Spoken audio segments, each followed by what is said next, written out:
Hey, happy day. A blast from the past. I want you all to watch this video. It's kind of cool. You know what? There's hope with Bob, and everything that he says certainly applies today. Have a look. This is Mr. Montgomery. I met him a few weeks ago in New York. Oh, how are you? You live here? Yes. Well, maybe you know what a zombie is. When a person dies and is buried, it seems there are certain voodoo priests who have the power to bring him back to life. How horrible. It's worse than horrible because a zombie has no will of his own. You see them sometimes walking around blindly with dead eyes, following orders, not knowing what they do, not caring. You mean like Democrats?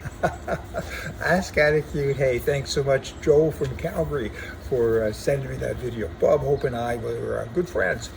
There's an old picture of me. I was so young then, but Bob lived in Palm Springs and I did as well. I went and knocked on his door one day back in probably 1980 or something and said, would you come and work for me in Reno, Nevada? I'm putting on this show. I called it Trade Purchase or something. I don't know what it was. And I traded my plane that I had for a casino in Vegas, and Bob came with me. Spent a lot of time with him, and over the years I used to see him in Palm Springs, and when he got kind of old in his 90s, I would wheel him around in a wheelchair around the airport. He liked to visit with people. Hey, just sharing with you. A happy day. Hey. Now, despite what the left has attempted to do with human behavior, the world is a dangerous place, right? And it has dangerous people in it. Despite all this hugging business and let's all be equal, and I don't want anybody to be offended, and let's defund the police, and they have a long list of things that they've tried to do. It's just wrong. Like schools, for instance, if two boys are fighting, both boys get suspended, and they say, don't you dare do that, you need to hug and kiss and make up. And they don't want any violence, when in fact the moral obligation of one of the boys usually is to fight back, and he should be rewarded. In fact, he should not be suspended. And there's a long list of things that go on. The left, they manipulate things, they manipulate people. What they say is a lie. The world now, and always has been, the potential, or has the potential, to be a very violent place, and many people are violent. Buy a gun and get lots of ammunition, and all these huggers and stupid people just hide in the basement, practice your pronouns, and leave us alone. You know what? There's something very, very wrong about a man or woman, but particularly about a man who wants to stop women from being able to protect themselves. Now I'm talking about Canada. The law in Canada is it's against the law to defend yourself with a tool of any kind. Governments have put this in place, and they've lived with it. Conservative governments, the Stephen Harpers of the world, who had a majority government in a conservative way, apparently, they didn't do anything about it. You know, all of the rapes and the muggings and the murders, and women are not even allowed to carry pepper spray. I mean, and no one in Canada, no politician has ever tried to fix that. All they do, in fact, is add to it.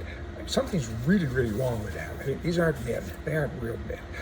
Many have a unfavorable view of Senator Bob. Are you keeping up? I'm jumping around here, even from country to country, let alone topic to topic. And I'm hiding in the bush too. Son of a gun.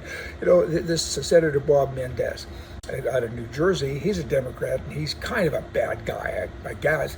You know, innocent to proven guilty, whatever. I mean, there's a whole, yes, you should be, but there's a whole bunch of evidence that would certainly indicate that he's guilty, and most people would like him to step down. So finally, we, got to be the left and the right, agree on something.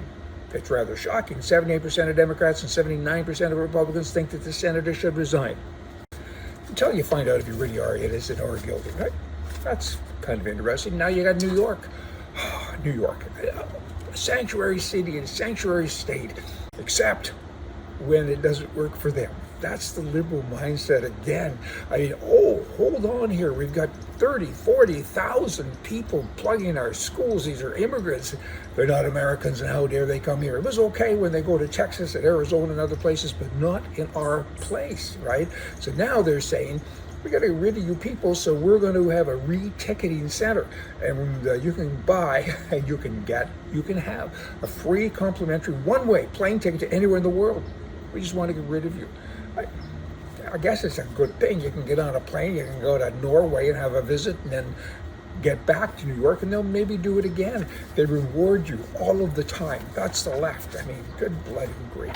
Lastly, I want to share with you a little story. It's all about me today. Hey, I went into a store just the other day to buy a quart of milk. Sounds like a simple task. I was told go buy a quart of milk. Look at this picture. I mean, good grief. I went in and it's so complicated. The world has become complicated. I was dizzy. I didn't know what to do. And so I didn't buy any milk. I left it up to my wife. I mean, you figure it out. I can't. It's kind of interesting because I only had one job in my life before I became self-employed. I was very young and I was a milkman. I know about milk. We had homogenized milk. It was 95% of all the sales. It sold for 25 cents a quart. Kind of shows you how old I am. And 2% was just kind of getting started and it sold for 25 cents a quart. Skim milk, it was against the law to drink skim milk unless you had a prescription from the pharmacy. It's true. And skim milk always went to farmers and they fed it to their hogs.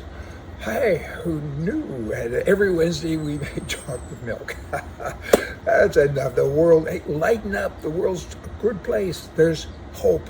See ya.